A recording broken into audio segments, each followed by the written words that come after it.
Olá, aqui é Rosário Luz e bem-vindos a este quinto episódio do Magazine Digital Autárquicas 2020.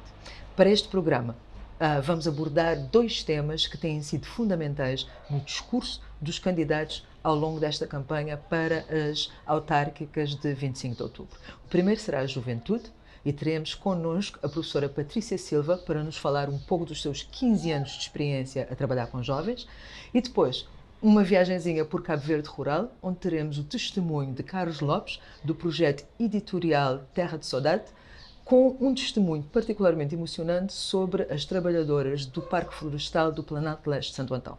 Fique connosco.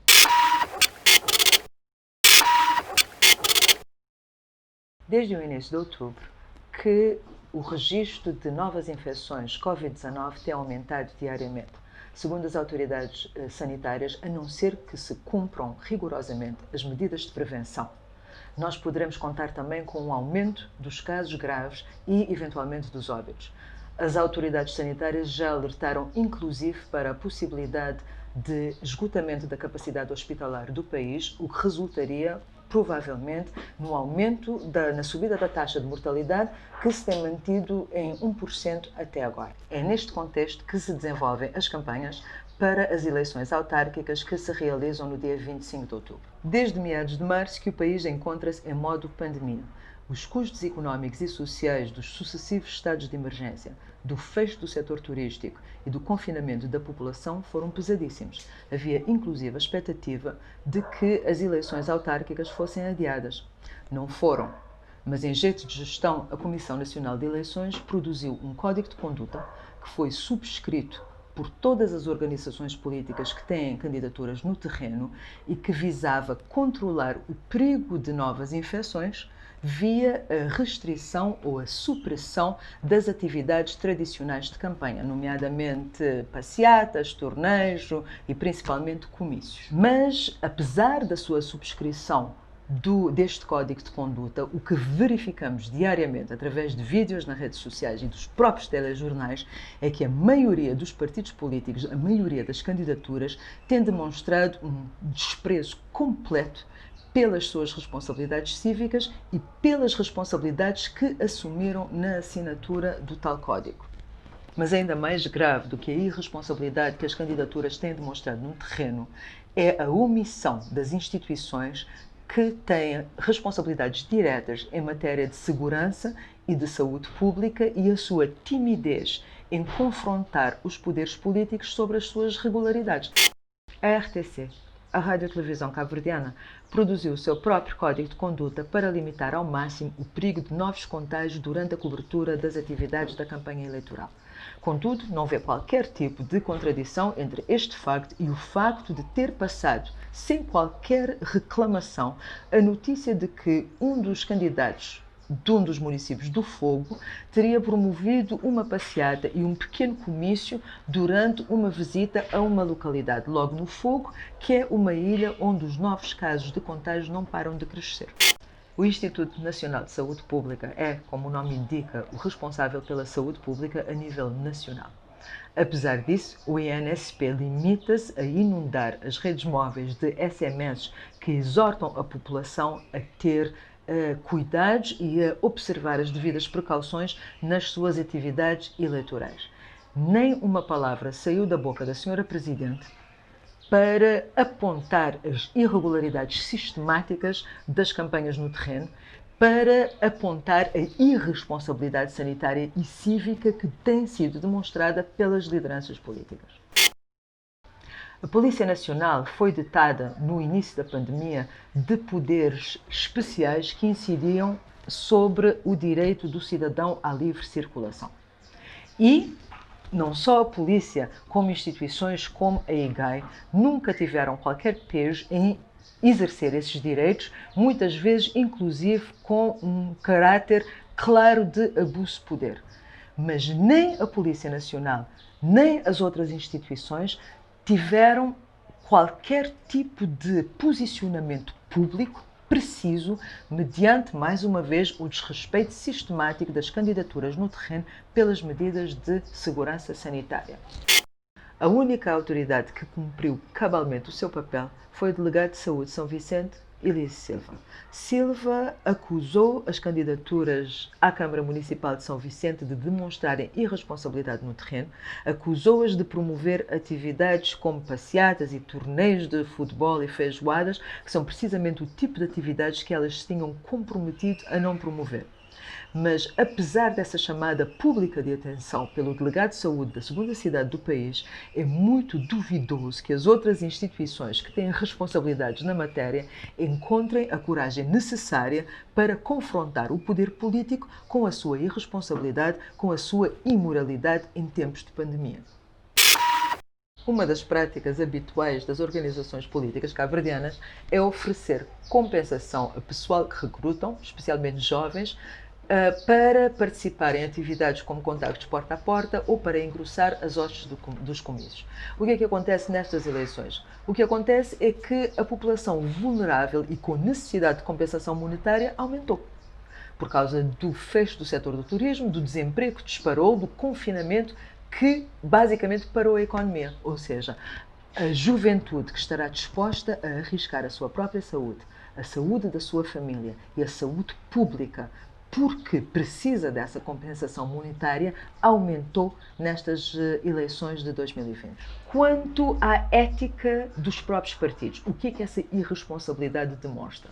Bom, em primeiro lugar, demonstra que os partidos políticos cabo-verdianos, que as organizações políticas cabo-verdianas, estão dispostas a arriscar a saúde pública, a arriscar o aumento do contágio e, portanto, a retoma da economia, para se manter no poder no caso dos incumbentes ou para aceder ao poder no caso da oposição. No caso particular do MPD, o que é que isto diz sobre a percepção do seu desempenho? Diz que não tem muita segurança no seu desempenho. Diz que, pelo MPD se ter atirado com esta fúria às suas atividades no terreno, não está tão certa de que o trabalho dos últimos 4 anos lhe vai garantir a fidelidade dos eleitores a 25 de outubro. É o que veremos. Quando assistimos às matérias televisivas sobre as candidaturas das autarquias rurais em Cabo Verde, somos confrontados com um contraste, que é entre a beleza do nosso país, principalmente depois de chuvas como as que tivemos este ano, e a pobreza extrema da população rural. A população rural cabo-verdiana é historicamente pobre. E a memória popular atribui a culpa por essa pobreza à falta de chuva. Nós vivemos sempre na fantasia de que se houvesse chuva suficiente, haveria prosperidade. O que acontece é que no passado nós definíamos a prosperidade de uma forma diferente. A prosperidade era simplesmente garantir a subsistência. Era simplesmente garantir que nós conseguíamos fugir à fome. Hoje, mesmo o mais humilde dos camponeses cabo-verdianos tem uma definição muito mais ambiciosa do que é que constitui prosperidade. Prosperidade não significa apenas evitar a fome, significa acesso à educação, significa acesso à saúde, a uma saúde descentralizada, significa acesso aos mercados urbanos de Cabo Verde, significa proteção social. E a mobilização de água não garante tudo isso. Há que inserir o camponês, o trabalhador rural, dentro das cadeias de valor atuais. Terra de Saudade é um projeto editorial sediado na Ilha de Santo Antão. Começou por ser um projeto de divulgação cultural e artesanal, mas transformou-se rapidamente numa ferramenta de cidadania ativa que chama a atenção e denuncia diversas situações de fragilidade do mundo rural cabo-verdiano. Nesta reportagem, Terra de Saudade traz-nos a voz das mulheres do Planalto Leste de Santo Antão, que trabalham na conservação florestal e que diariamente enfrentam uma vida duríssima. O Terra de Saudade esteve desta vez no Planalto Leste da Ilha de Santo Antão, onde fomos conhecer a história de vida de algumas mulheres que recebem 249 escudos por dia na limpeza e manutenção daquela área florestal. A imensidão do Planalto Leste esconde o sofrimento destas mulheres, que são obrigadas a trabalhar arduamente na preservação desta floresta por um salário que não chega na metade do estipulado pelas leis deste país. Passamos dificuldade de viver, de ganhar 249 escudos, ter menino na escola, não damos para nada. É muito pouco, não dá. Não dá nem que não comprar comida. Eu também jogo para educação. Então você imagina se você está a ganhar 249 moedas a mim, que tem um menino pequenino na escola, pagar para a escola. Então recebe aquele 5 quando te pagar. E aqueles 600 escudos, mais 600 escudos de passo de escola. Depois eu estou para me comprar material, depois eu estou para me comprar roupa, ou para modelo, e depois eu estou para modelo de comida, tudo aquelas coisas assim. Às vezes a água bem noite dá vontade de dar a boca na guisa para me chorar. Aquela coisa não resolve problema de nada. Vou-te comprar um sequinho de arroz, vou-te comprar um vizinho de açúcar, não dá para nada, nem tem para direito, vou ter. Não dá para nada, não te vê, mas não estou aqui. Ferver como é que não dá para nada? Ferver como? E ninguém se não tem trabalho, não trazia nada na bolsa, porque ele não dá nós para trazer nada na bolsa. Não tem bem bem. Vou pegar 8 horas, porque o livro está para casa, não tem bolsa, não, que não dá para nada. Não dá para não trazer nada. Se vou trazer para trazer uma comida fervida, uma arroz fervido, não dá para nada. Se você está a ganhar 249 escudos, uma hora que menino na escola, paga para a escola, fazer tudo enquanto. Se imagina a situação que estava só esperando a mim, ignoram que este ganha esse dinheiro direito, basta este direito, quase está ok.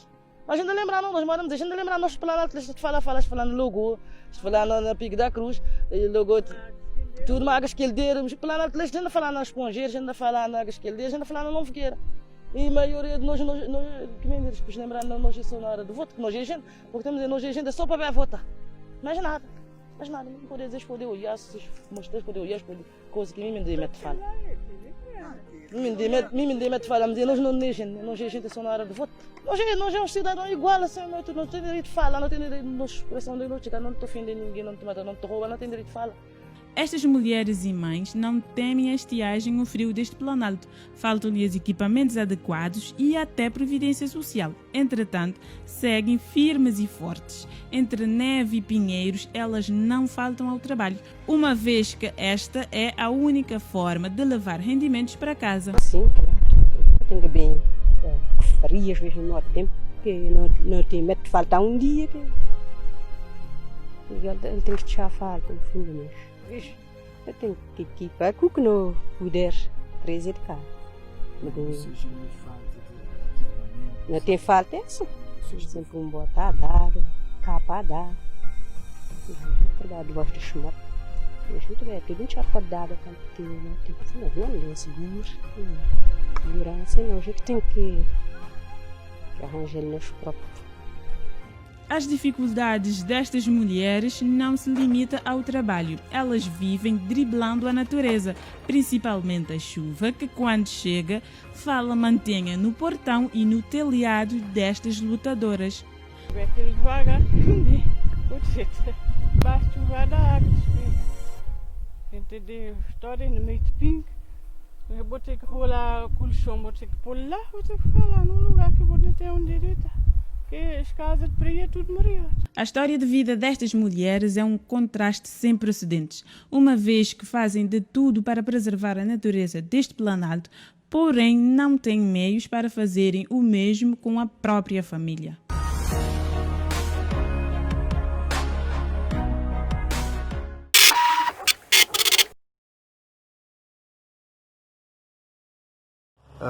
Bom dia, boa tarde.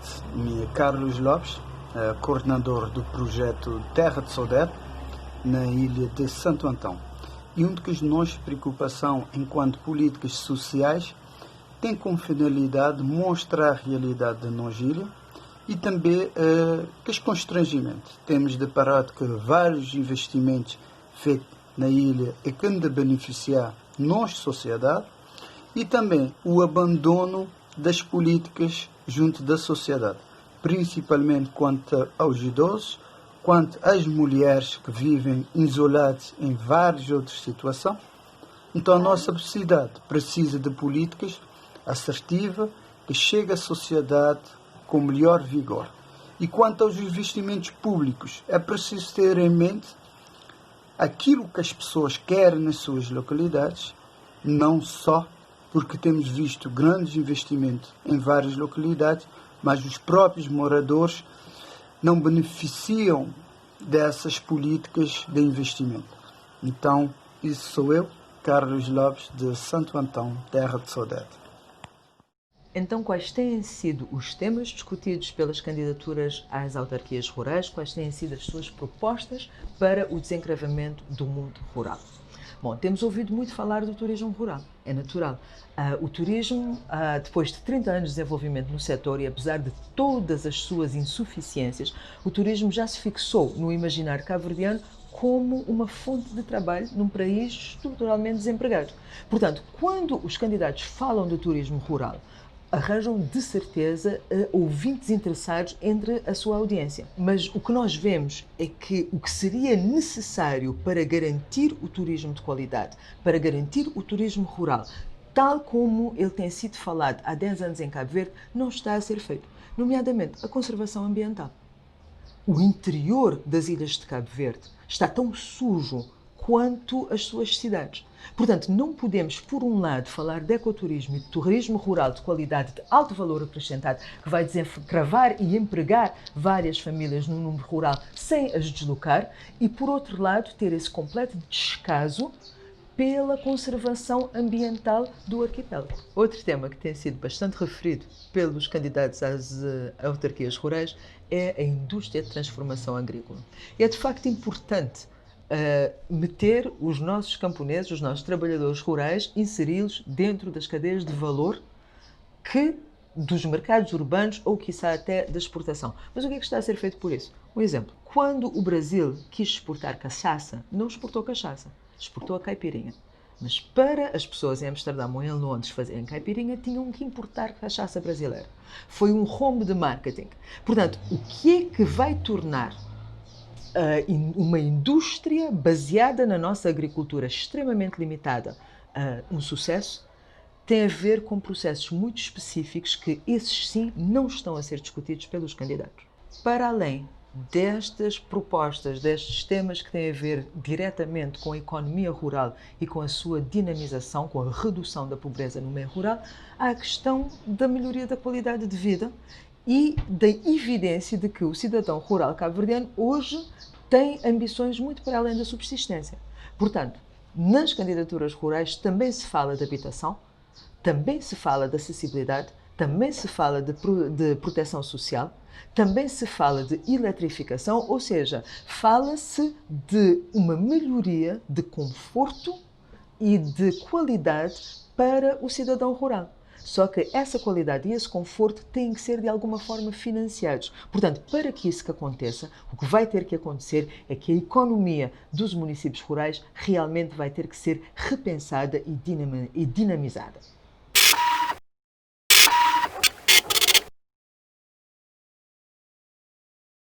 Albertino Graça prometeu, durante esta campanha, à Juventude de São Vicente, um centro municipal de empreendedorismo que visaria, segundo as palavras do próprio candidato, capacitar a juventude na área do empreendedorismo. Na praia, o candidato ao PSCV, Francisco de Carvalho, prometeu um instituto politécnico onde os jovens, em busca de formação profissional, seriam apoiados num conjunto de coisas, nomeadamente propinas, alojamento, alimentação e etc. Bom, antes de mais nada, eu acho que há uma coisa que é preciso nós refletirmos, é que o Estado de Cabo Verde está quebrado. E nós estamos no meio de uma recessão que está apenas a começar, causada pela pandemia, e que teve um forte efeito, e continuará a ter um forte efeito, sobre as receitas do Estado.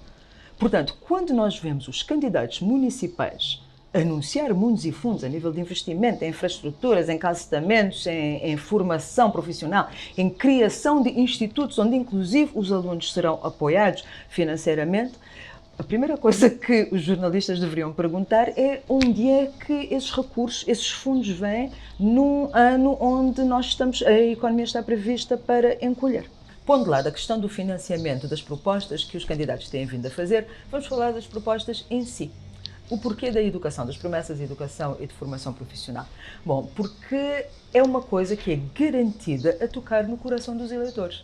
Os cabo-verdianos têm uma história económica muito dura e ao longo dos 500 anos de fome e de crises, As duas únicas coisas que garantiam com uma certa certeza a mobilidade financeira, a melhoria de vida, a mobilidade social, era a imigração e 2, a educação. Por isso é que desde do início da nossa democracia, quando os partidos tiveram que competir pelos votos dos cabo-verdianos, prometeram educação, prometeram o acesso à formação profissional, porque sabem que na psicologia social do crioulo isso tem muito valor. Então o que é que acontece? Multiplicam-se as estruturas de ensino, multiplicam-se os institutos de formação profissional, mas sem atentar adequadamente para o conteúdo e, fundamentalmente, sem o devido investimento na inovação e nos professores. Mas essa demagogia em torno do setor da educação tem tido um custo pesadíssimo para a sociedade cabo-verdiana. Porquê? Porque a educação é a política fundamental para a juventude, a política de inserção social fundamental, a política de empregabilidade fundamental. Portanto, se o Estado falha na política de educação para a juventude, não há promessa avulso de instituto aqui ou de centro politécnico aí que valha a juventude no sentido de torná-la mais capacitada e, mais fundamentalmente, mais empregável. Vamos a alguns exemplos. Falamos muito da formação profissional, do ensino técnico, mas vamos ver o que é oferecido no sistema de ensino público em Cabo Verde. Por exemplo, nas ilhas rurais como Fogo, Santo Antão, São Nicolau. O ensino secundário está tão integrado dentro da economia agrícola daquelas ilhas, com sistemas, ciências da agricultura, ciências do ambiente, ciências do turismo, para fomentar o turismo rural e o ecoturismo, tal como, por exemplo, na década de 60, a Escola Comercial e Industrial do Mindelo estava integrada na economia comercial e portuária de São Vicente. Outro exemplo, os destinos turísticos do Sal e da Boa Vista, que recebem 80% das notas visitas anuais. Porquê que a Escola de Hotelaria e Turismo de Cabo Verde, que era absolutamente necessária para um país que aposta no setor turístico como empregador de jovens, foi colocada na praia e não no setor, no centro do setor, no centro de emprego do setor turístico na Boa Vista e no Sal, por razões eleitoralistas e não por razões de racionalidade de política de educação integrada dentro do mercado de trabalho. A questão das línguas. Os destinos turísticos cabo-verdianos, que agora incluem ilhas como São Vicente, Fogo e Santo Antão, recebem turistas que falam luxemburgueses, austríacos e alemão, turistas que falam alemão. Acredito que não haja uma escola do ensino secundário, seja técnica ou outra, que ofereça o ensino do alemão. No entanto, em 1950, na década de 50, quando a minha mãe estudou no Liceu Gilianos, ela estudava germânicas e teve a opção de estudar a língua alemã quando Cabo Verde não tinha um turista alemão sequer. Nós estamos a falar de políticas que não estão direcionadas para a capacitação dos jovens para integrar o mercado de trabalho que lhes vai receber. Agora passemos do ensino secundário e do ensino técnico para o ensino universitário. Desde a década de 90 que os sucessivos governos cabo-verdianos têm permitido a multiplicação de institutos superiores, de ensino superior, que acabam por formar um grande número de desempregados. Porquê? Porque abriram cursos, fundamentalmente, que não tinham nada a ver com a demanda do mercado, com as reais oportunidades de emprego, seja em Cabo Verde ou eventualmente lá fora. Porquê? Porque o objetivo não era capacitar jovens, o objetivo era garantir o voto dos jovens e das famílias com a promessa de capacitação, com a promessa de um emprego. Portanto, o que acontece é que nós temos esse tipo de ação ao longo de 30 anos de democracia. Que crédito é que devemos dar às propostas de candidatos que provêm das mesmas organizações quando eles falam de capacitação de jovens, quando eles falam de ensino técnico de qualidade, especialmente em tempo de depressão causada pela pandemia. Para nos falar um pouco das políticas que considera prioritárias para o ensino académico e para a formação profissional em Cabo Verde, temos connosco a professora Patrícia Silva, do Liceu Jorge Barbosa, no Mindelo. Primeiramente, temos que desconstruir esse conceito da juventude, não é? De uma forma única. Não existe a juventude cabo-verdiana, mas sim as juventudes. Eu tenho trabalhado com vários grupos da juventude, digamos assim, não tenho trabalhado com um grupo único. Então, daquilo que eu observo enquanto professora, O que eu posso dizer é que temos uma juventude que está mais engajada nos seus projetos pessoais e profissionais. Aqui estaria a falar mais de uma juventude que vem de, digamos assim, de uma classe média, alta, mais ou menos assim. E depois temos a outra juventude, que são os jovens que vêm de, digamos, de famílias mais desfavorecidas. Nesse grupo teremos jovens que se calhar podem estar engajados, não é? Mas falta oportunidades, não é? Muitas vezes. Então, se olharmos para esses diversos grupos, não é? Como eu disse, desconstruir o conceito de juventude e olharmos para juventudes, eu não vejo os jovens cabo-verdianos engajados em termos cívicos e em termos políticos. Os jovens cabo-verdianos não estão com esse engajamento. Há um grupo, sim, que está engajado em termos pessoais, em termos profissionais, não é? Já sabem o que querem fazer. Antes mesmo de terminarem o 12º, já sabem qual é a universidade que eles vão estudar lá fora, já sabem que vão estudar lá fora, qual é a universidade que vão estudar. Quanto à outra parte da juventude, não tem oportunidades e muitas vezes nem sequer pensa, não é? Nesse mesmo, não pensa no seu futuro, não é? Porque não tem oportunidades mesmo nem de sair de Cabo Verde, nem de fazer uma formação a nível profissional ou a nível superior, e que talvez se tivessem, aí talvez poderíamos encontrar um maior engajamento. É questão de consciência social, não é? É questão de terem consciência que nós não vivemos sozinhos numa sociedade. A sociedade não é feita só de pessoas que têm boas condições. Então falta isso, falta trabalhar essa consciência social, e eu acredito que se trabalharmos isso nesses jovens, esse engajamento poderá vir a surgir. Inclusive já tive exemplos desses jovens que sabem o que querem ser e querem sair para fora para estudar e que têm essas oportunidades e com quem eu já trabalhei, e trabalhando isso conseguimos chegar lá. Mas não sei se isso irá acontecer, porque muitos desses jovens, eu digo por experiência, muitos desses jovens foram os meus alunos e estão lá fora a estudar e muitos não querem regressar a Cabo Verde. Não é? Então, digamos, a cabeça está fora do país, pelo menos dessa geração não está cá.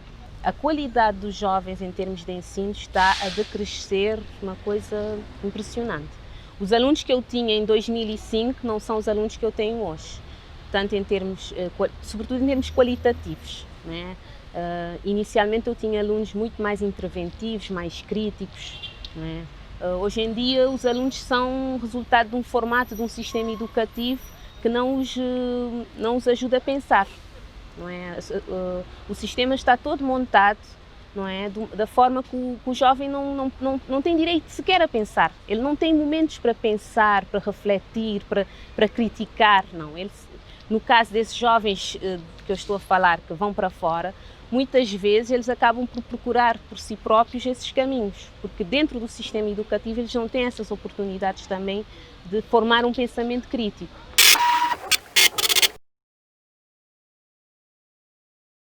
Na minha opinião, está obsoleto, não é?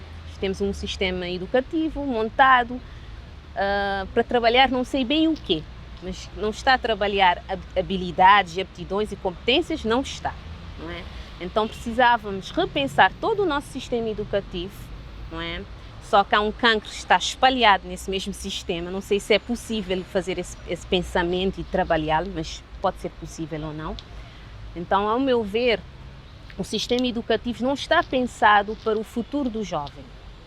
Não está pensado nesse sentido, de nenhuma forma. Os seres humanos têm individualidades, não é?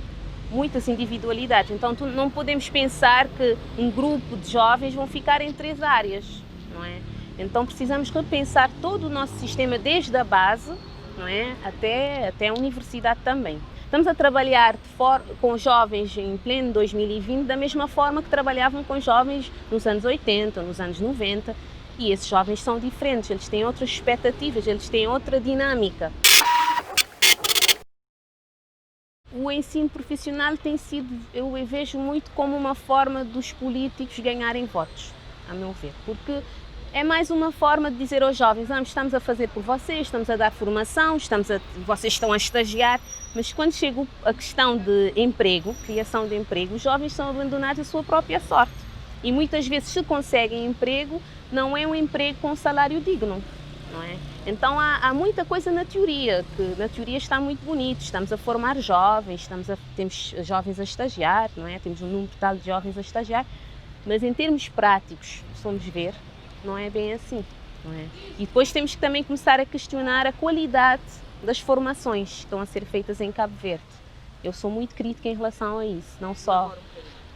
sou muito crítica em relação à qualidade do ensino em si, tanto no primário, no secundário, no superior, mas também a nível de formação profissional.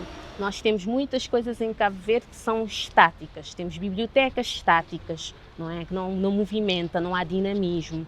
Não é? Hoje, um aluno atual nem sabe o que é uma biblioteca. Mas porquê? Porque a biblioteca também não foi ter, no aluno não há um dinamismo, não há um vai e vem. Então precisamos criar, por exemplo, políticas que incentivam a leitura, a escrita, o pensamento. Questão de criação de emprego. Precisamos criar políticas no sentido em que o jovem não seja abandonado à sua própria sorte. Né? Um jovem que termina, vai até o 8º ano, que é o ensino obrigatório atualmente, em que ele possa, a partir da sua escola secundária, possa a partir dali, não é, ter uma ligação com o emprego, não é, ou com uma formação profissional. Se os jovens não têm essa iniciativa de procurar, não há esse elo de ligação. Também a nível do 12º, nós temos muitos jovens, como eu disse inicialmente, há aquela juventude engajada nos seus projetos pessoais, que vai para fora e que muitas vezes acaba por ficar lá. Depois temos uma boa parte também que fica cá e que está a trabalhar nos chineses, que são excelentes alunos, mas não conseguiu fazer um curso profissional nem superior e que acaba trabalhando nos chineses, e isso cria uma certa frustração, e jovens com muitas habilidades. Sem falar que no sistema universitário é a mesma coisa acontece, o ciclo também. O aluno termina as disciplinas, às vezes nem é o trabalho final, e é abandonado. Como sabemos o que é que acontece em Cabo Verde, não é? Quem tem as tais cunhas, não é, consegue entrar no mercado de trabalho. Quem não tem, não é, acaba por ficar para trás. A ideia dos sucessivos governos, não é isso, é que estamos a formar, que somos uma sociedade que forma e jovens estão alfabetizados, mas se formos fazer um estudo profundo, não é, que jovens é que estamos a formar? Será que eles conseguem pensar, não é, refletir, ter um posicionamento crítico? O ciclo de eleições de 2016 foi caracterizado por altíssimas taxas de abstenção, o que não é uma tendência normal em países como Cabo Verde. Taxas altas de abstenção são características de países muito mais desenvolvidos, onde os serviços do Estado funcionam, onde o cidadão não tem grande necessidade de sair de casa para mudar a situação. O que não é o caso de Cabo Verde. Em 2016 havia muita insatisfação expressa por uma grande parte da população. Portanto, havia essa motivação para votar, para tentar mudar a situação, o que não aconteceu. Portanto, nós tivemos uma alta taxa de abstenção e temos que saber o que é que isso significa. O que é que isso significa? Significa que, apesar da necessidade de mudança que era sentida pelo eleitorado, os cidadãos, os eleitores, não tiveram confiança no seu voto enquanto ferramenta de transformação política. Não confiaram na capacidade do voto de mudar a situação. E o que aconteceu é que ficou provado que os eleitores perderam a confiança não só no partido então no poder, que era o PAICV, mas transversalmente na classe política. Nestas eleições temos um quadro diferente. Temos, em primeiro lugar, a presença de um conjunto apreciável de candidaturas independentes no terreno, nomeadamente na Ribeira Grande de Santo Antão, no Sal, em São Vicente, em Santa Catarina de Santiago, em São Filipe do Fogo, em Tarrafal de Santiago, no Paúl, e 8 candidaturas na Praia, ou seja, 6 para além dos 2 partidos no arco do poder. Esta profusão de candidaturas provenientes de pequenos partidos ou de movimentos cívicos no terreno já evidencia a queda da capacidade de representação do PAICV e do MPD. Mas o que vai esclarecer, o que vai ilustrar definitivamente a conjuntura política em que vivemos será não só a existência, mas o desempenho dessas candidaturas independentes no dia 25 de outubro. Quais são os cenários possíveis? Imaginemos um cenário onde o MPD, que detém 18 das 22 autarquias do país, repete a façanha e ganha novamente a maioria das câmaras municipais em Cabo Verde. O que é que isso significaria? Significaria que, apesar da insatisfação que tem sido sistematicamente expressa pelos eleitores, principalmente com a governação municipal, as candidaturas da oposição, não só do PAICV, como dos outros pequenos partidos, das candidaturas independentes, não conseguiram representar um verdadeiro caminho para a mudança, não conseguiram conquistar a confiança do eleitorado de que elas representariam uma mudança do status quo. Imaginemos agora um cenário onde o PAICV vence as eleições de 25 de outubro próximo. O PAICV foi o grande derrotado das eleições autárquicas de 2012. Aliás, a derrota de 2012, que veio logo após a sua vitória nas legislativas de 2011, pode ser considerada o anúncio da degradação política do PAICV, que veio a ser confirmada em 2016. Em 2016, o PAICV só logrou ganhar 2 das 22 autarquias do país. O que é que uma vitória, o que é que um desempenho globalmente positivo das candidaturas do PAICV em 25 de outubro próximo significaria? Poderia significar que uma reafirmação do partido enquanto alternativa para o poder político em Cabo Verde. Será que essa reafirmação seria o suficiente para anunciar uma ameaça à maioria parlamentar do MPD em 2021? É o que veremos. Mas há um facto com o qual poderemos contar, é que mesmo uma vitória do PAICV nas urnas no dia 25 não significaria a mudança do sistema político vigente em Cabo Verde. Muito pelo contrário. Uma vitória do PAICV apenas daria continuidade à bipolaridade política que Cabo Verde tem experimentado desde as eleições de 1991. Portanto, não deveríamos ter grandes expectativas sobre uma melhoria da qualidade da governação municipal, mesmo que o PAICV destrone o MPD da maioria das autarquias do país.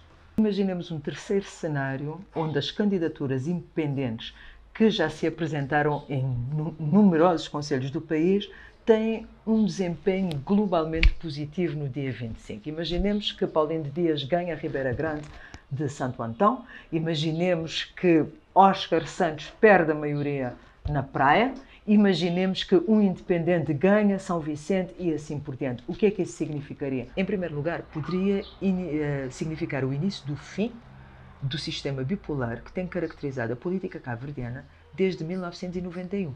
Significaria que as candidaturas independentes, desta vez, ao contrário de 2016, conseguiram conquistar a confiança dos eleitores e constituir uma alternativa para o poder.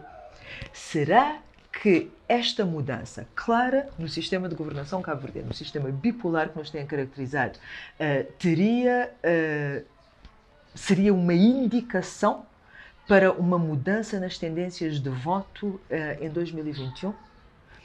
Uma das possibilidades é que, se as candidaturas independentes tiverem sucesso nestas autárquicas, isso poderá motivar a sociedade civil a produzir novas soluções para as legislativas de 2021. Poderá motivar a sociedade a criar novas candidaturas, não só para as autárquicas agora, mas para concorrer nas legislativas em 2021.